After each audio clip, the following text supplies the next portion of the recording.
ગાંધીનગર જિલ્લાના બાર એસોસિએશનની ચૂંટણીમાં એકમાત્ર સેક્રેટરી પદ માટે શાંતિપૂર્ણ માહોલમાં ચૂંટણી યોજાઈ.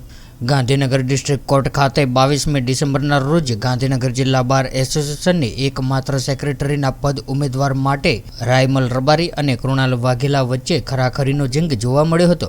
જોકે ગાંધીનગર જિલ્લા બાર એસોસિએશનમાં ચૂંટણી પૂર્વે પ્રમુખ પદના ઉમેદવાર લાલસિંહ ગોહિલ સહિતના હોદ્દેદારોને સર્વાનુમતે બિનહરીફ જાહેર થયેલ હોય ત્યારે આ ચૂંટણીમાં સમગ્રપણે શાંતિપૂર્ણ માહોલ જોવા મળ્યો હતો. આ તબક્કે ચૂંટણી અધિકારી નરેન્દ્રસિંહ રાજપૂતે પોતાના નિવેદનમાં જણાવ્યું હતું કે ગાંધીનગર જિલ્લા બાર કાઉન્સિલરના 350 જેટલા સભ્યો દ્વારા આજે સવારે 10 વાગ્યાથી સંપૂર્ણ શાંતિપૂર્ણ વાતાવરણમાં ચૂંટણી પ્રક્રિયા ચાલુ છે, જેમાં બપોરે 2 વાગ્યા સુધીમાં 50% જેટલું મતદાન કરવામાં આવ્યું છે અને સાંજે 5 વાગ્યા સુધી મતદાન બાદ સાંજે 6 વાગ્યા બાદ મત ગણતરી હાથ ધરવામાં આવશે અને આજ રોજ વિજેતા ઉમેદવારના નામ જાહેર કરવામાં આવશે.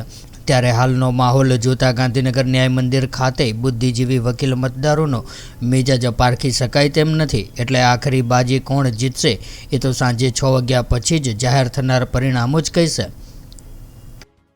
મારું નામ નરેન્દ્રસિંહ પૂરણસિંહ રાજપૂત.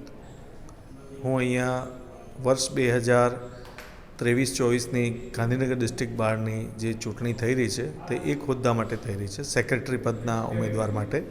એમાં ટોટલ 350 મતદારો વોટર્સ છે અને અત્યારે 2 વાગ્યા સુધીમાં લગભગ 55%ની આસપાસ વોટિંગ થયું છે અને મતદાન ખૂબ જ શાંતિપૂર્ણ થયું છે.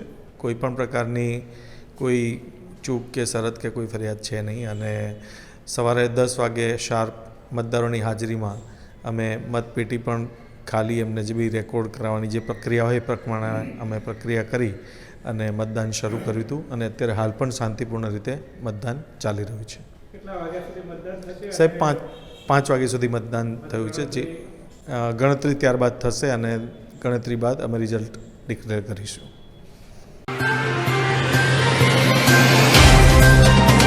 तो व्हाट्सएप, ट्विटर, फेसबुक, इंस्टा जहाँ भी आपका अकाउंट है, इसे शेयर बटन के द्वारा वहाँ पर शेयर करें.